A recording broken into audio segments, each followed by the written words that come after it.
আসসালামু আলাইকুম রহমতুল্লাহ। এটিএন বাংলার সুপ্রিয় দর্শক, পেট্রোল পাম্প ও বিজি ফ্লো পাম্প নিবেদিত বিজ্ঞান মাল কোরআনে আপনাদের স্বাগত জানাচ্ছি। Powered by Fulkoli, golden sponsor Halda Valley, আর আমাদের সিলভার স্পন্সর SARM।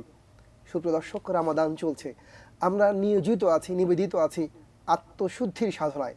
আমরা প্রতিনিয়ত চেষ্টা করে যাচ্ছি আমাদের ইবাদতের মাধ্যমে, কিয়ামের মাধ্যমে, সালাতের মাধ্যমে, সাওমের মাধ্যমে, তেলাওয়াতের মাধ্যমে আমরা যেন আল্লাহ রাব্বুল আলামিনের আরও কাছে পৌঁছাতে পারি।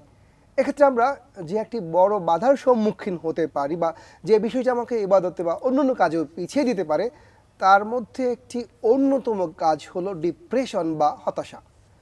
আল্লাহ রাব্বুল আলামিনের কালামে, কোরআনে, ইসলামী জীবনধারায়, মুসলিম দর্শনে যদিও এর স্থান নেই, কিন্তু আমাদের জীবনে নানাভাবে নানা প্রসঙ্গে ডিপ্রেশন আসে এবং আমাদেরকে নানাভাবে কাবু করে, আমাদের প্রতিনিয়ত আমাদের যে কাজ করবার কথা সে কাজ করতে ব্যাহত করে, আমাদের চিন্তায়, আমাদের গবেষণায়, আমাদের প্রাত্যহিক নানাবিধ কর্মকাণ্ডে। তা আমরা আপনাদের সাথে আলোচনা করতে চাই আল কোরআনের ভিত্তিতে কি বলছে ডিপ্রেশন নিয়ে, কি তার সমাধান। আলোচনা করবার জন্য আমাদের সাথে রয়েছেন ইসলামী বিশ্ববিদ্যালয় কুষ্টিয়ার দাওয়া অ্যান্ড ইসলামিক স্টাডিজ বিভাগের সম্মানিত চেয়ারম্যান অধ্যাপক ডক্টর মোহাম্মদ ওয়ালিউল্লাহ। আসসালামু আলাইকুম ওরহমতুল্লাহি ওবরাকাতুহ। ওয়ালাইকুম আসসালাম রহমতুল্লাহি ওবরাকাতুহ। সুপ্রিয় দর্শক, আমাদের সাথে আরও রয়েছেন জগন্নাথ বিশ্ববিদ্যালয়ের মনোবিজ্ঞান বিভাগের মাননীয় শিক্ষক, বরেণ্য মনোবিদ অধ্যাপক ডক্টর নূর মোহাম্মদ, যিনি আমাদের জগন্নাথ বিশ্ববিদ্যালয়ের কাউন্সিলিং সেন্টারের ডিরেক্টর। আসসালামু আলাইকুম রহমতুল্লাহি ওয়া বারাকাতুহু। ওয়ালাইকুম আসসালাম রহমতুল্লাহ। আপনাদের দুজনকেই আমাদের আজকের যে আলোচ্য বিষয়, চমৎকার আলোচ্য বিষয় এবং জানবার, বুঝবার, মেনে চলবার জন্য চমৎকার আলোচ্য বিষয় ডিপ্রেশন ও আল কোরআন, এই আলোচনায় স্বাগত জানাচ্ছি। সুপ্রিয় দর্শক, যেমন বলছিলাম, আমাদের প্রাণশক্তি মোটামুটি আল্লাহ রাব্বুল আলামিন আমাদের সীমার মধ্যে অসীম করে দিয়েছেন। আমরা যদি মন থেকে এই বিশ্বাস পোষণ করি কাজটি আমি করতে পারবো, আল্লাহ রাব্বুল আলামিন আমাদের কাজটি করার ক্ষমতা দিয়ে থাকেন এবং নানাভাবে পৃথিবীর সকল কিছুকে আমাদের সেই ইচ্ছা বাস্তবায়নের জন্য আল্লাহ রাব্বুল আলামিন নিয়োজিত করেন। এই যে আল্লাহ রাব্বুল আলামিন যে বলেন ফেরেশতা নিয়োজিত করবার কথা, সেটাও এক ধরনের মনোদৈহিকভাবে আমাদেরকে শক্তিমান করবারই কথা বলে। এই বোধ আর বিশ্বাস অনেক সময় আমাদের মধ্যে কাজ করে না। আমরা ক্ষুদ্র কারণে, বড় কারণে, নানা প্রাপ্তিতে, অপ্রাপ্তিতে অথবা নানাবিধ প্রাসঙ্গিক কাজে হতাশায় মুহ্যমান হই, আল্লাহর প্রতি, আমাদের নিজেদের প্রতি বিশ্বাস হারিয়ে এমন একটা জায়গাতে চলে যায় যেখান থেকে ফিরে আসা আমাদের জন্য কঠিন হয়ে যায়। মনোবিজ্ঞানের ভাষায় যাকে ডিপ্রেশন বলে। সবার আগে জানতে চাইবো ডক্টর নূর মোহাম্মদ, আপনার কাছে জানতে চাইবো যে ডিপ্রেশন ব্যাপারটা আসলে কি, এটার প্রক্রিয়াটা কি, বা কিভাবে প্রকাশিত হয়, আর এর ক্ষতিকর প্রভাব আমাদের জীবনে কি? ধন্যবাদ। ডিপ্রেশন হলো বিষণ্ণতা। এটা মানুষকে পুরো বিষণ্ণ করে ফেলে, অর্থাৎ তার চিন্তা, তার আচরণ, তার জ্ঞান, কর্মে কর্ম উপযোগিতা বা পরিবেশ উপযোগী আচরণ, বুদ্ধিদীপ্ত কাজ, এই কাজগুলো সে করতে পারে না। যারা বিষণ্ণতায় আক্রান্ত, সেই কাজগুলো করতে পারে না। তখন এগুলো কিভাবে সৃষ্টি হয়? যে একজন মানুষের, আমরা ধরে নিই, তার মোটিভেশন বা তার আগ্রহ, কোনো কিছু পাওয়ার ইচ্ছা, খাওয়ার ইচ্ছা, যাওয়ার ইচ্ছা, এই ইচ্ছা শক্তিটা যখন কোনো কারণে বাধাগ্রস্ত হয় তখন, বা ব্লক হয়ে যায়, তখন সে কিন্তু হতাশাগ্রস্ত হয়ে যায়।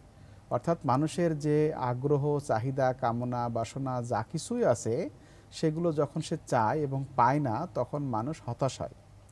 এই হতাশ হলেই মানুষ কিন্তু বিভিন্ন উপায়ে এটা দূর করতে পারে। অনেকে সে ক্যাপাসিটি আল্লাহ তাআলা দিয়েছেন, তারা কাজগুলো করে, কিন্তু সবাই সে কাজটা ঠিকমতো করতে পারে না। কারণ পারিবারিক সাপোর্ট থাকে না, বন্ধুবান্ধব সাপোর্ট থাকে না, সমাজ, তার পিয়ার গ্রুপ, যেটা সহপাঠী যারা আছে, খেলার সাথী যারা আছে, সবার সাথে আলাপ আলোচনা করে এবং সে কিন্তু সেটা নিতে পারে না, মানে সমাধান, ওই সবাই সন্তোষজনক একটা ওয়ে বলে দেয় না। এবং নিজেই অনেক সময় দেখা যায় নিজেও সে অন্যের কাছে তার অনুভূতির কথা ব্যক্ত করে না, আর ব্যক্ত না করার কারণে তার মধ্যে রেখে দেয়, এবং রেখে দেওয়ার পরে সে আস্তে আস্তে সমাজ থেকে বা পরিবার থেকে ডিটাচড হয়ে যায়। সে কিন্তু একাকিত্ব ফিল করে, লনলি ফিল করে। এই লনলি ফিল করার কারণে সে মানে পুরোপুরি নিজেকে গুটিয়ে নেয়, গুটিয়ে নিয়ে একটি রুমে বা একটি জায়গায় একটি স্থানে গিয়ে সে কিন্তু বিভিন্ন রকমের চিন্তা করে, যে চিন্তা অন্যের সাথে শেয়ার করে না। ফলশ্রুতিতে তার মধ্যে কিন্তু তার যে স্বাভাবিক কার্যক্রম দিনের, যেমন তার সঠিক সময় খাওয়া, লেখাপড়া করা, বা যদি সে কর্মচারী বা কর্মকর্তা হয় তার যে দৈনন্দিন জীবনের যে কার্যাবলীগুলো সে কিন্তু রুটিন ওয়াইজ করতে পারে না। সে নিজেকে গুটিয়ে ফেলে এবং তার ওই চিন্তার রাজ্যে, যে না পাওয়ার বেদনা, না পাওয়ার কষ্ট, এক জায়গা থেকে বঞ্চিত হলাম, সেই বঞ্চনা সব কিছু ভাবতে থাকে। ভাবতে থাকার ফলে হয় কি, তার ওই যে তার যে শরীরের যে দরকার, যে খাবার দরকার, এক্সারসাইজ দরকার, তার বিভিন্ন রকমের পারস্পরিক সহযোগিতা দরকার, পরস্পরের সাথে কথা বলা দরকার, এগুলো কিন্তু সে সুযোগ পায় না। ফলে তার শরীরটা ধীরে ধীরে ধীরে ধীরে খারাপের দিকে যায়। আর শরীর আমাদের, সত্য কথা বলতে কি, মানুষের মানসিক রোগের সব কিছুর মূলেই কিন্তু তার মস্তিষ্ক। মস্তিষ্ক যদি বিকৃত হয়ে যায়, মস্তিষ্কের মধ্যে যদি কোনো রকম ত্রুটি বিচ্যুতি দেখা যায়, নার্ভের মধ্যে ত্রুটি বিচ্যুতি দেখা যায়, নিউরো ট্রান্সমিটারের মধ্যে যদি ত্রুটি বিচ্যুতি থেকে যায়, তাহলে কিন্তু তার মানসিক আচরণ কিন্তু বা তার মানসিক সমস্যা বাড়বে। ডিপ্রেশনের ফলেও দেখা যায় মানুষের এই দীর্ঘক্ষণ না খেয়ে থাকা, দীর্ঘক্ষণ অন্যের সাথে কথাবার্তা না বলা, ডিটাচ থাকা, এর ফলে তার মানসিক শারীরিক সমস্যা হিসেবে তার মস্তিষ্কের মধ্যে সমস্যাগুলো দেখা দেয় এবং সে নিজেকে কিন্তু একদম আস্তে ধীরে ধীরে ধীরে ধীরে সে বেড়ে চলে যায়। এই ডিপ্রেশনের সবচেয়ে বড় লক্ষণ হলো সে একটা নিরানন্দ ফিল করে, জীবনের কোনো মূল্য নেই, এ জীবন আমার আসলে রাখার কোনো মূল্য নেই, এটা ধ্বংস করে দেওয়া, যদিও সবার ক্ষেত্রে নয়, ধ্বংস করে দেওয়া যেতে পারে। তখন করে কি, তার আস্তে আস্তে তার সুইসাইডাল আইডিয়েশন তৈরি হয়ে যায়, তার মধ্যে ওই আত্মহত্যার প্রবণতা বা চিন্তা ভাবনা তার মস্তিষ্কের মধ্যে আসে। এবং দেখা যায় আমরা অনেক সময় শুনে থাকি বিভিন্ন জায়গায়, ইন ফিউচারে সে কোনো মানুষ সে নিজেরা সুইসাইড করতে পারে। সূচনাটা হয় ডিপ্রেশন থেকে সুইসাইডটা তৈরি হয়, কারণ তার রুটটা কিন্তু ভিন্ন। সে কিন্তু ওই বিশেষ করে যারা অ্যাডোলেসেন্স পিরিয়ড, তরুণ বয়সে আছে, যারা অন্য জগতে থাকে, যারা সম্পর্ক করে, দেখা যায় পারস্পরিক সম্পর্কের কারণে সম্পর্ক যখন ওদের ঠিক মতো হয় না, কেউ প্রত্যাখ্যান করে, সেই প্রত্যাখ্যান করার পরে সে কিন্তু ডিমোটিভেটেড বা ডিমোটিভেটেড হয়ে যায় এবং সে ডিপ্রেশনের দিকে ধীরে ধীরে যায়। ডিপ্রেশন কিন্তু একবারে যায় না, এটা কিন্তু সময়, শুরু তো একবারে হয় না, শুরু তো একবারে হয় না। অনেক ধন্যবাদ ডক্টর নূর মোহাম্মদ। সুপ্রিয় দর্শক, আমরা শুনছিলাম ডিপ্রেশন এমন একটা অসুস্থতা, অসুখ মানসিক, যা আমাকে পরিবার থেকে, সমাজ থেকে একদম আলাদা করে দেয় এবং আলাদা করে দেওয়ার কারণে আমি আমার ভালো লাগাকে, ভালোবাসাকে শেয়ার করতে না পেরে আমি ক্রমশ নিজেকে আত্মহননের পথ পরিচালিত করতে পারি। আল্লাহ রাব্বুল আলামিন আমাদের সবাইকে এই জাতীয় আত্মহননমূলক কাজের সূচনা, যে ডিপ্রেশন, তা থেকে মুক্ত করুক। আমরা আরও আলোচনা শুনবো, তার আগে যাবো ছোট্ট একটা বিরতিতে। কোথাও যাবেন না, থাকুন আমাদের সঙ্গে, ফিরছি শিগগির ইনশাআল্লাহ। সুপ্রিয় দর্শক, বিরতির পর ফিরে এলাম পেট্রোল পাম্প ও বিজি ফ্লো পাম্প নিবেদিত বিজ্ঞান মাল কোরআনে, পাওয়ার্ড বাই ফুলকলি। আমাদের গোল্ডেন স্পন্সর হালদা ভ্যালি আর আমাদের সিলভার স্পন্সর SARM। আমরা শুনছিলাম ডিপ্রেশন বা বিষণ্ণতা কিভাবে আমাদেরকে কর্মক্ষম না করে কর্মহীন করে দেয়, কিভাবে আমাদের উদ্যমকে নষ্ট করে, কিভাবে আমাদের প্রাত্যহিক জীবনযাত্রায় ব্যাপক নেতিবাচক প্রভাব বিস্তার করে। এবং আমরা এটাও শুনছিলাম যে এটা শেষ পর্যন্ত আমাদেরকে আত্মহননের ভয়ঙ্কর জায়গাতে পৌঁছে দিতে পারে। আল কোরআনে নিশ্চয়ের সমাধান রয়েছে। আমরা শুনবো আমাদের আজকের অতিথি প্রফেসর ডক্টর মোহাম্মদ ওয়ালিউল্লাহ আপনার কাছে, আল কোরআন কিভাবে আমাদেরকে এই বিষণ্ণতা সম্পর্কে সাজেশন দেয়, কিভাবে বলে যে আমরা একটা বিষণ্ণতা মুক্ত চমৎকার জীবনযাপন করতে পারি। ধন্যবাদ ডক্টর ইব্রাহিম। আমরা আগে বলেছি যে আল্লাহ সুবহানাহু ওয়া তাআলা এই মানুষের জন্য গোটা পৃথিবীকে সৃষ্টি করেছেন, পৃথিবীতে যা কিছু আছে, এবং আল্লাহ তাআলা মানুষকে সামাজিক জীব হিসেবে সৃষ্টি করেছেন। আল্লাহ তাআলা বলছেন, ওয়াজআলনাকুম শুউবান ওয়া কাবাইলা লিতাআরাফু, আমি তোমাদেরকে বিভিন্ন জাতি এবং বিভিন্ন গোত্রে বিভক্ত করেছি, তোমরা একে অন্যের সাথে পরিচিত হবে। তো মানুষ যখন সমাজ থেকে ছিটকে পড়ে, বিষণ্ণতার প্রথম শুরু হয় যখন সে তার লেভেল থেকে ছিটকে পড়ে, সমাজ থেকে ছিটকে পড়ে। তারা 5 ভাই বোন, 4 জনে তার সাথে কথা বলে না, বাবা মা তার সাথে কথা বলে না, সমাজে 1000 মানুষ আছে, কেউ তার দিকে ভ্রুক্ষেপ করে না, তখন তার মধ্যে ডিপ্রেশন তৈরি হয়। এবং এই ডিপ্রেশনের আরেকটা বড় দিক হলো যে অসম প্রতিযোগিতা। যেমন আমি 5 ফিট লম্বা, আরেকজনের 7 ফিট লম্বা, 7 ফিট লম্বা যে সে উপর যে জিনিসটা উপর থেকে পারতে পারবে, শিখতে পারবে, এটা তো আমি শিখতে পারবো না। তখন আমার মধ্যে একটা অস্থিরতা তৈরি হবে যে ও পারলো, আমি কেন পারলাম না। অনেক সময় অপ্রাপ্তির কারণে, প্রত্যাশা এবং প্রাপ্তির মিল না থাকার কারণে অনেক সময় ডিপ্রেশন তৈরি হয় এবং আমার রিয়ালাইজেশন আসে না আমাদের মধ্যে। এবং ইসলাম কিন্তু একটা ফ্লেক্সিবল দিন, মানে ইসলাম যে কোনো বিধান আরোপ করে এটা না পারলে আবার বিকল্প দিয়েছে। রাসূল ইসলামের জীবনে তো আমরা দেখি যে তিনি উম্মুল মুমিনের ঘরে যে সকালবেলা বলছেন যে আমাকে খাবার দাও, তো তিনি উম্মুল মুমিন বলেছেন যে আজকে সকালে খাবার ঘরে নাই। কি চমৎকারভাবে তিনি লাইফটাকে চেঞ্জ করে দিলেন। তিনি বললেন যে তাহলে আমি রোজা রাখলাম। মানে কত বড় শিক্ষা এখানে, সুবহানাল্লাহ। মানে খাবার নাই এটা তার মাথার মধ্যে নাই, তার মানে খাবার না থাকা উনি পজিটিভলি নিয়েছেন যে খাবার নাই তাহলে আমি রোজা রাখলাম, মানে আল্লাহর সাথে আমার সম্পর্কটা আরও দৃঢ় হবে। আরেকটা ডিপ্রেশনের একটা বড় কারণ হচ্ছে দুনিয়ার পিছনে দৌড়ানো, মানে দুনিয়ার মোহে নিজেকে পাগল করে ফেলা, মানে দুনিয়া পাগল হওয়া। কেননা মানুষ যখন দুনিয়াদার হয়ে যাবে তখন আর মানুষ যখন আল্লাহ বিমুখ হয়ে যাবে এবং দুনিয়াদার হয়ে যাবে তখন আর তার মধ্যে, তার অন্তরের মধ্যে অস্থিরতা তৈরি হবে। এটাকে আরবিতে আল কালাকুন নাফসি। কারণ আল্লাহর সাথে সম্পর্ক যখন থাকবে না মানুষের, এই যে সুইসাইড বলেন, লাইফকে এনজয় করতে না পারা বলেন, এটা কিন্তু মূল কারণ হচ্ছে যে মানে ইমানের দুর্বলতা থাকে। যেটা আপনি বলেছিলেন যে ফি কুলুবিহিম মারাদ, আল্লাহ বলেছেন যে অন্তরের মধ্যে অসুস্থতা, ফাযাদাহুমুল্লাহু মারাদান। একবার অসুখ কিন্তু যেমন ক্যান্সার যদি একবার হয়ে যায় কোথাও, তখন কিন্তু বাড়তে থাকে ওটা যদি আপনি নিরাময় না করেন। তো অন্তরে একবার যদি ব্যাধি তৈরি হয়ে যায়, এটা নিরাময় না করলে তখন এই ব্যাধিটা আস্তে আস্তে কী করতে থাকে, বাড়তে থাকে। আরেকটা অনেক সময় দেখি আমরা পরীক্ষায় ফেল করার কারণে, তারপরে কাউকে ভালোবাসছে তাকে না পাওয়ার কারণে, তারপরে আমার একটা বাড়ি দরকার, বাড়িটা হয় নাই এই কারণে, বিভিন্ন কারণে মানুষের মধ্যে ডিপ্রেশন তৈরি হয়। তো সেক্ষেত্রে অল্পতে তুষ্ট থাকা। হযরত আলী রাদিয়াল্লাহু আনহু বলছেন আল কালবুল কানু আগনা মিনাল বাহার, পরিতুষ্ট আত্মা হচ্ছে সমুদ্রের চাইতেও ধনী, মানে সমুদ্রের চাইতেও বিশাল তার আত্মাটা। কারণ হচ্ছে যে মানুষ যখন অল্পতে তুষ্ট থাকে, এজন্য হাদিস শরীফে একটা চমৎকার কথা আসছে যে তুমি সবসময় তোমার নিচের লেভেলে যারা আছে তাদের দিকে তাকাও, তোমার উপরের লেভেলে যারা আছে তার দিকে তাকাও না। একটা লোক গাড়ি দুর্ঘটনায় মারা গেছে, তার চাইতে তো ওই লোকটা ভালো আছে যার 2টা পা ভেঙে গেছে, তার চাইতে ওই লোকটা ভালো আছে যার 1টা পা ভেঙে গিয়েছে, তার চাইতে ওই লোকটা ভালো আছে যার শুধুমাত্র এক জায়গা দিয়ে আঁচল লেগেছে। এভাবে আমাকে চিন্তা করতে হবে, লাইফটাকে এনজয় করতে হবে এবং যে অবস্থায় থাকি না কেন ওই অবস্থাটাকে আল্লাহ তাআলার শুকরিয়া আদায় করতে হবে যে আমি তো এইটাও না থাকতে পারি। এজন্য আল্লাহ তাআলা কিন্তু আমাদেরকে স্মরণ করিয়ে দিয়েছেন, হাল আতা আলাল ইনসানি হিনুম মিনাদ দাহরি লাম ইয়াকুন শাইআম মাযকুরা। আমি যখনই ভাবি আমি বড় প্রফেসর হতে পারলাম না, আমি বড় লোক হতে পারলাম না, তখন যদি আমি এই আয়াতের দিকে তাকাই যে আমি তো কিছুই ছিলাম না, আল্লাহ তো আমাকে অনস্তিত্ব থেকে অস্তিত্বে নিয়ে আসছেন, তখন কিন্তু আমার মধ্যে একটা রিয়েলাইজেশন আসবে যে আসলে আমি যা পেয়েছি এটা অনেক।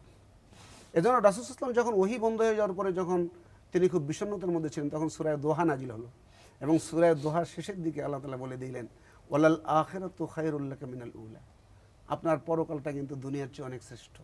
তো আমরা যদি এই দুনিয়ার মোহে না ছুটি, দুনিয়া পাওয়ার জন্য যদি শুধু না দৌড়াই, আমরা যা পেয়েছি তাতে যদি তুষ্ট থাকি এবং আমরা আল্লাহ সুবহানাহু ওয়া তাআলার সাথে আমাদের সম্পর্ক ডেভেলপ করি। আপনি আজকে রমজান মাসের যে প্রোগ্রাম, যে সিয়ামের যেই শিক্ষা, এই সিয়ামের শিক্ষাটা কিন্তু আত্মশুদ্ধি এবং তাকওয়ার শিক্ষা। আমাদের মধ্যে যখন তাকওয়া জাগ্রত হবে তখন কিন্তু আমাদের মধ্যে এটা আসবে না। ডিপ্রেশন আরেকটা কারণ হয় যে আমি এই জিনিসটা পেলাম, আমার যে ভালো জিনিসটা অমুকে কেন পেল, হাসাদ, হিংসা থেকে। আল্লাহ তাআলা বলছেন আম ইয়াহসুদুনান নাসা আলা মা আতাহুমুল্লাহু মিন ফাদলি, ওরা কি আল্লাহ তাআলা মানুষকে যে অনুগ্রহ করেছেন, অন্যের উপরে যে অনুগ্রহ করেছেন এটা দেখে কি ও হিংসা করে? হিংসার কারণে অনেক সময় দেখা যায় মানুষ হিংসায় জ্বলে পড়ে মরে যায়। হ্যাঁ, এবং এই হিংসা শুধু মানুষকে দুনিয়াতেই জ্বালায় না, তার নেকগুলোকে জ্বালায় দেয়। রাসূল সাল্লাল্লাহু আলাইহি ওয়াসাল্লাম বলেছেন ইন্নাল হাসাদা ইয়াকুলুল হাসানাতি কামা তাকুলুন নারুল হাতাব, হিংসা মানুষের নেক কাজগুলোকে এমনভাবে পুড়িয়ে ফেলে যেমন আগুন কাঠগুলোকে পুড়িয়ে ফেলে। তো হিংসার কারণে অনেক সময় ডিপ্রেশন তৈরি হয় যে আমি অমুকে A+ পেলাম, আমি কেন A+ পেলাম না। অন্যের ভালো হওয়া, অন্যের মঙ্গলে কখনো নিজেকে সংকুচিত করা যাবে না। ডিপ্রেশনের আরেকটা কারণ হয় কেউ আমার সাথে খারাপ ব্যবহার করেছে, এটাকে লালন না করা, ক্ষমা করে দেয়া। কেননা ক্ষমা করে দেয়া কিন্তু ডিপ্রেশনের একটা বড় ঔষধ। রাসূল সাল্লাল্লাহু আলাইহি ওয়াসাল্লাম বলেছেন যে ব্যক্তি কারো দ্বারা কোনো কষ্ট পেল এবং এই কষ্টের প্রতিশোধ নেওয়ার সক্ষমতা তার আছে, তারপরে সে সক্ষমতা না দেখিয়ে ক্ষমা করে দিল, আল্লাহ তাআলা কিয়ামতের দিন তাকে জান্নাতে প্রবেশ করাবেন এবং তিনি যে ধরনের হুর চান আল্লাহ তাকে সেই ধরনের হুর প্রদান করবেন। তো এই জন্য লাইফকে এনজয় করতে হলে কেউ কারো দ্বারা আঘাত প্রাপ্ত তাকে ক্ষমা করে দেয়া, নিজে কাউকে আঘাত না করা, হিংসা থেকে বেঁচে থাকা, অহংকার থেকে বেঁচে থাকা। আমরা অনেক সময় দেখি যে আমি এত বড় পদে চাকরি করি, আমাকে এভাবে যথাযথ সম্মান করা হলো না। না, আপনি তো কিছুই না, আপনি তো নাথি, কিছুই ছিলেন না। কিছুই ছিলাম না। বা আমি কিসের থেকে আসছি, নুতফাতা মিন মানিয়্যুম, আল্লাহ মনে করে দিয়েছেন তুমি তো কিছুই না। তুচ্ছ। আলাম ইয়াকুন নুতফাতা মিন মানিয়্যুম, সামান্যতম স্খলিত শুক্রবিন্দু থেকে তোমার সৃষ্টি না। যখনই আমি ওই জায়গায় চলে যাব, তখন আমি কি বড় রাষ্ট্রপতি, বড় দেশের রাষ্ট্রপতি, বড় দেশের প্রধানমন্ত্রী, আমি বড় বিশ্ববিদ্যালয়ের অধ্যাপক, এই চিন্তাটা তখন আমার মাথায় আসবে না। আর যখনই এগুলো আসবে না, তখন আমি আমার যা আছে তা নিয়ে আমি তুষ্ট থাকব। তাহলে কি হবে? তাহলে আমার মধ্যে আর কোনো ডিপ্রেশন তৈরি হবে না। হবে না।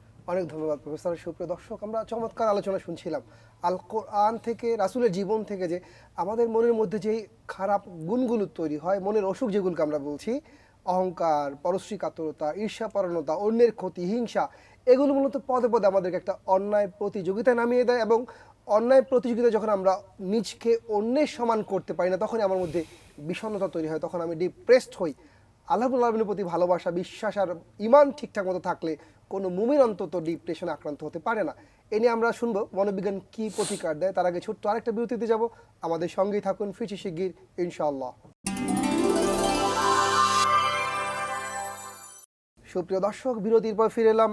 পেট্রোল পাম্প ও বিজি ফ্লো পাম্প নিবেদিত বিজ্ঞান মাল কোরআনে, পাওয়ার্ড বাই ফুলকলি। আমাদের গোল্ডেন স্পন্সর হালদা ভ্যালি আর আমাদের সিলভার স্পন্সর SARM। আমরা শুনছিলাম আল কোরআন আমাদের কিভাবে ডিপ্রেশনের মতো একটা মানসিক রোগ থেকে, অথবা রোগ সৃষ্টি না হওয়ারই পথে একটা সাজেশন দিতে পারি কেমন চমৎকারভাবে। আমরা এখন যাব আমাদের আজকের অতিথি প্রফেসর ডক্টর নূর মোহাম্মদের কাছে, জানতে চাইবো যদি আমরা একটু ডিপ্রেসড হয়েই যাই, প্রতিকারটা কি? চিকিৎসা বিজ্ঞান বা মনোবিজ্ঞান কিভাবে আমাদেরকে ভালো করবার চেষ্টা করে? ধন্যবাদ। এটা আসলে আমরা তো ডিপ্রেশনের যে লক্ষণগুলো আগে বললাম, যে একজন মানুষ ডিপ্রেসড হলে সে আসলে সত্যিকার অর্থেই সব কিছু থেকে নিজেকে গুটিয়ে নেয়, সে কোনো আনন্দ বোধ করে না, তার অনুভূতি, তার মানে সে কিন্তু বিভিন্ন সামাজিক প্রোগ্রামে যায় না, প্রোগ্রামগুলোতে অ্যাটেন্ড করে না, নিজেকে এক ঘরের মধ্যে বন্দি রাখতে চায়। এখানে আমাদের প্রথম কাজ হবে এই মানুষটার সঙ্গ দেওয়া।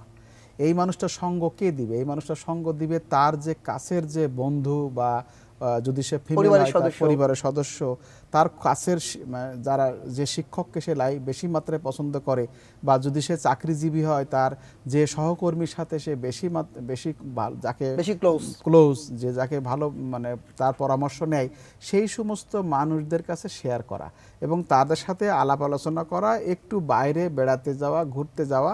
তাহলে হবে কি, সে মুভ করা শুরু করলো। অর্থাৎ সম্পূর্ণ বেডে না থেকে বা ঘরের মধ্যে না থেকে বিভিন্ন রকমের দুঃখ কষ্টের গানগুলো না শুনে তাকে নিয়ে বের হয়ে যাওয়া। আমাদের ট্রিটমেন্ট কৌশলের মধ্যে বলা আছে যে সে যে কারণে কষ্ট পেল, যে কারণে দুঃখ পেল, যে মানুষ তাকে প্রত্যাখ্যান করলো, প্রত্যাখ্যানের পরে সে অনেকটা ডিপ্রেসড হয়ে গেছে, সেই সমস্ত ঘটনাগুলোকে বেশি মনে না করা। তাহলে মনে না করবে কি করবে? তখন সে ওই ঘটনাকে মনে না করে সে দেখা যায় তার নিজ নিজ ধর্মে, হতে পারে সে অন্য ধর্মের মানুষ, মুসলমান ধর্মে হলে তার কোরআনের যে দিক নির্দেশনাগুলো আছে সেই দিক নির্দেশনাগুলো সে করবে। যদি সে গান শুনতে, তার যে গানগুলো তার মধ্যে আনন্দ সৃষ্টি করে, যার ভালো লাগে, সেই সমস্ত গানগুলো সে শুনবে এবং বই পড়বে।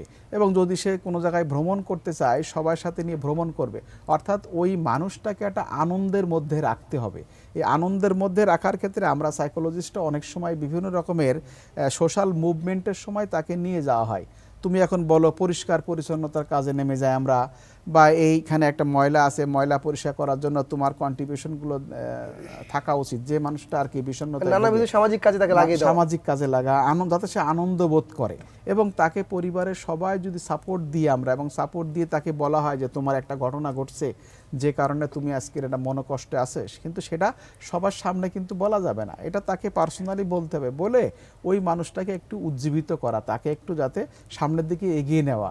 একটা ভুল ভ্রান্তি বা দুঃখ কষ্ট, মনোকষ্ট, রেজাল্ট খারাপ বা প্রেমে প্রত্যাখ্যান, বিভিন্ন কারণে তার মধ্যে এই ধরনের সমস্যা তৈরি হতে পারে, এবং তার ক্ষেত্রেও তৈরি হয়েছে মনে করেন, এবং তাকে সেটা কিন্তু বারবার বলা যাবে না, তাকে ওখান থেকে ফিরিয়ে আনতে হবে। অর্থাৎ যদি মেমোরিতে ওই ঘটনাগুলো বারবার আনা হয়, তাহলে কিন্তু তার মাত্রাটা আরও বেড়ে যায়। এই জন্য তাকে আমরা যেটা সাজেস্ট করি, তাকে নিয়ে আনন্দদায়ক কাজে বিভিন্ন অ্যাঙ্গেল থেকে সবাই মিলে যদি আমরা পার্টিসিপেট করি, এই মানুষটা ভালো করবে। আর আমরা যেহেতু রোজার মাসে আজকের প্রোগ্রাম, আমরা বলি যে আমরা যদি মুসলমান হয়ে থাকি, মুসলমানদের এই ধর্মচর্চার মধ্য দিয়েই কিন্তু আমরা আমাদের জীবনটাকে সামনের দিকে নিতে পারি এবং সে কিন্তু আনন্দবোধ করে ভালো থাকবে, সুন্দর থাকবে। অনেক ধন্যবাদ ডক্টর নূর মোহাম্মদ। সুপ্রিয় দর্শক, আমরা চমৎকার শুনছিলাম যে আমাদের মধ্যে কেউ যদি কোনো কারণে বিষণ্ণতার শিকার হয়, ডিপ্রেশন তৈরি হয়, তাহলে তাকে আমরা আমাদের সঙ্গ দিয়ে, পরামর্শ দিয়ে, সামাজিক কর্মকাণ্ডে নিয়োজিত করে আমরা তাকে স্বাভাবিক জীবনে নিয়ে আসতে পারি। আমরা জানতে চাই ডক্টর ওয়ালিউল্লাহ আপনার কাছে, আল কোরআন আল হাদিস থেকে, রাসূলের জীবন থেকে আমরা তার জন্য কি দৃষ্টান্ত দেব? ধন্যবাদ। আমাদের ডক্টর নূর মোহাম্মদ সাহেব যে বললেন, ওনার এই কথাগুলি সব কোরআন এবং হাদিসে আছে, আলহামদুলিল্লাহ, চমৎকার। উনি এর আগে বলেছেন যে টক থেরাপি, যেটা রাসূল সাল্লাল্লাহু আলাইহি ওয়াসাল্লাম বলেছেন আদ-দীনুন নাসিহা, নাসিহা, মাশাআল্লাহ, যে মানুষকে নসিহা করতে হবে। আরেকটা হচ্ছে যে মানুষকে দিনটাকে, তাকে উপভোগ, তার লাইফটাকে উপভোগ করার সুযোগ করে দিতে হবে। এই যে উনি ভ্রমণের কথা বলেছেন, আল্লাহ বলেছেন সিরু ফিল আরদ, জমিনে ঘুরে বেড়াও। কারণ যখনই আপনি বিভিন্ন জায়গায় ঘুরবেন, তখন আপনি দেখবেন যে আপনার চেয়েও দৈন্য দশার মধ্যে অনেক মানুষ আছে। তখন আপনার মধ্যে একটা দুশ্চিন্তাগুলো দূর হয়ে যাবে। আবার প্রাকৃতিক সৌন্দর্য দেখলে দেখলে ভালো লাগবে, আল্লাহ তাআলার সৃষ্টি দেখলে ভালো লাগবে। আরেকটা হচ্ছে যে রাসূল সাল্লাল্লাহু আলাইহি ওয়াসাল্লাম, দেখেন কত, আল্লাহ রাসূল সাল্লাল্লাহু আলাইহি ওয়াসাল্লাম কিন্তু শুধু রাসূল হিসাবেই আসেন নাই, তিনি তো আসলে বিশ্বের সবচেয়ে শ্রেষ্ঠ মানুষ। ইন্নামা বুইসতু লিউতাম্মিমা মাকারিমাল আখলাক, আমি মানুষের চরিত্রের পূর্ণতা দেওয়ার জন্য এসেছি, উত্তম চরিত্রের পূর্ণতা দেওয়ার জন্য এসেছি। তো আমরা যখন রাসূল সাল্লাল্লাহু আলাইহি ওয়াসাল্লামের প্রদর্শিত যে উত্তম চরিত্রের যে গুণাবলীগুলো, এগুলো যদি আমরা ধারণ করি, এগুলো কিন্তু আমাদের শুধু ডিপ্রেশন দূর হবে না, ডিপ্রেশন তৈরিই হবে না। সেটা কি? অন্যকে ভালোবাসা। আমি যখনই অন্যকে ভালোবাসতে শিখব, এবং রাসূল সাল্লাল্লাহু আলাইহি ওয়াসাল্লাম খুব ব্যর্থ ভাষায় বলেছেন, আমি আল্লাহর শপথ করে বলছি, ওই সত্তার শপথ করে বলছি, যে তোমরা কেউ ঈমান আনতে পারবে না যতক্ষণ না তোমরা একে অন্যকে ভালোবাসবে। আর তোমরা একে অন্যকে ভালোবাসার একটাই টিপস, তোমরা একে অন্যকে সালাম দেবে। তো আমরা যদি সমাজে সালামের প্রচলন করি, একে অন্যকে ভালোবাসার প্রচলন করি, আমরা একে অন্যকে সঙ্গ দেওয়ার, যেটা উনি সঙ্গের কথা বলেছেন, আল্লাহ কিন্তু সঙ্গ দেওয়ার কথা বলেছেন, কুনু মা সাদিকিন, সত্যবাদীর সাথে যাও। মানে কাদের সাথে সঙ্গ দেবে সেটাও সুনির্দিষ্ট, সত্যবাদীর সাথে সঙ্গ। এবং সঙ্গ, এই যে সঙ্গটা মাস্ট, কারণ মানুষ তো সামাজিক জীব, সঙ্গ ছাড়া তো কেউ চলতে পারবে না। এজন্য আরেকটা হলো যে কেমন মানুষের সাথে সঙ্গ দেবেন। রাসূল সাল্লাল্লাহু আলাইহি ওয়াসাল্লাম খুব উপমা দিয়ে বুঝিয়েছেন যে একজন ভালো বন্ধু, একজন খারাপ বন্ধুর উদাহরণ দিয়েছেন তিনি, যে একজন ভালো বন্ধু হচ্ছে আতর বিক্রেতার মতো, আর একজন খারাপ বন্ধু হচ্ছে কামারের মতো, যিনি লোহা পিটান। তো ভালো বন্ধু, তুমি যদি আতর বিক্রেতার সাথে বন্ধুত্ব করো, তাহলে যদি তার কাছে যাও, তুমি আতর না কিনলেও তোমার সুগন্ধি তোমার গায়ে চলে আসবে। আবার তুমি যদি খারাপ বন্ধুকে কামারের সাথে তুলনা করা হয়েছে, তুমি যদি কামারের দোকানে বসো, তুমি নিজে লোহা না পিটাইলেও ওখানের গন্ধ এবং ওই লোহার ফুলকিতে তোমার জামা নষ্ট হয়ে যেতে পারে। তো ভালো মানুষের সঙ্গে যেতে হবে, ভালো সঙ্গ নিতে হবে, ভালো মানুষের সঙ্গ নিতে হবে। আর নিজের ভিতরে যে কুরূপগুলো আছে, যেগুলো আমরা একটু আগে বলেছি, হাসাদ পরিহার করতে হবে, অহংকার পরিহার করতে হবে, প্রতিহিংসা পরিহার করতে হবে, পরশ্রী কাতরতা পরিহার করতে হবে। মানে অন্য কি পেলো সেটা না, অন্যের দিকে তাকানো যাবে না, অন্যের সাথে নিজেকে কখনোই কম্পেয়ার করা যাবে না। আল্লাহ আমাকে যা দিয়েছেন এটা নিয়ে আমি খুশি। আর আমি যখন অন্যের সাথে কম্পেয়ার করব, হাদিসে কিন্তু আসছে যে বনি আদমকে যদি বলা হয় যে একটা পাহাড় পরিমাণ স্বর্ণ তাকে দেয়া হয়, তখন সে বলবে যে আমাকে আরেকটা পাহাড় পরিমাণ স্বর্ণ দাও, এবং তার মুখ পূর্ণ হবে না যতক্ষণ না তার মুখের মধ্যে মাটি দিয়ে পূর্ণ করে দেয়। হ্যাঁ, হাত্তা ইয়ামলা ফাহু বিতুরাব, মানে তার মুখটাকে মাটি দিয়ে, তার মানে কবরে যাওয়ার আগ পর্যন্ত, আলহাকুমুত তাকাসুর হাত্তা যুরতুমুল মাকাবির, কবরে যাওয়ার আগ পর্যন্ত কিন্তু তোমাদের কি আকাঙ্ক্ষা শেষ হবে। তো আকাঙ্ক্ষাকে কমিয়ে আনতে হবে, এটা একটা বড় দিক। আর যেটা বললেন যে কোনো জিনিস হারিয়ে গেছে, মানে ব্যর্থ হয়ে গেছে, অর্জন করতে পারে নাই, তাকে বোঝাতে হবে যে তুমি এর চেয়ে ভালো কিছু পাবে, এবং আল্লাহ তাআলার কাছে দোয়া করতে হবে। আর রাসূল সাল্লাল্লাহু আলাইহি ওয়াসাল্লাম বলেছেন যে তুমি যখন দোয়া করবা, তখন দোয়াটা এমনভাবে হবে, দোয়ার কিন্তু তুমি যে কোনো 3টা গুণ পাবেই। একটা হচ্ছে সাথে সাথে তোমার দোয়াটা কবুল হয়ে যাবে, আরেকটা হবে যে তোমার এই দোয়াটা আল্লাহ তাআলা দুনিয়াতে পূর্ণ না করে আল্লাহ কবুল করবেন, পরকালে তোমাকে দেবেন, স্থগিত রাখবেন। আরেকটা হতে পারে তোমার দোয়া দুনিয়াও তো কবুল হবে না, পরকালেও কবুল হবে না, তুমি যা চাইছিলে এটা তোমাকে না দিয়ে এর চেয়ে বড় একটা বিপদ থেকে তোমাকে উদ্ধার করবেন। তার মানে ফলাফল কি দাঁড়ালো, যে দোয়াটা কিন্তু আমার জন্য খুব ইম্পর্টেন্ট। অনেক ধন্যবাদ মোহতারাম। সুপ্রিয় দর্শক, ডিপ্রেশন আমাদেরকে নানা কাজে প্রতিবন্ধকতা তৈরি করে, আমাদের স্বাভাবিক জীবনযাত্রা ব্যাহত করে, কিন্তু আমরা যদি আল্লাহ রাব্বুল আলামিনের অসীম ক্ষমতায় বিশ্বাস রাখি, তাহলে ডিপ্রেশন আমাদের কাছেও আসতে পারে না। বরং আমরা সেই কথাই বলতে পারি যে যেই দোয়াগুলো আমাদের কবুল হয়েছে সেগুলো ছিল আমাদের ইচ্ছা, আর যেগুলো কবুল হয়নি সেইগুলো আমার আল্লাহর ইচ্ছা, আমার রবের ইচ্ছা। রামাদান যেন আমাদেরকে গত বছরের রামাদান থেকে এই ঈদ উল ফিতর একটা নতুন জীবন উদযাপনের আনন্দ উদ্ভাসিত করতে পারে, সেই কামনা ব্যক্ত করে শেষ করছি। ওয়াসসালামু আলাইকুম ওয়া রাহমাতুল্লাহি ওয়া বারাকাতুহু।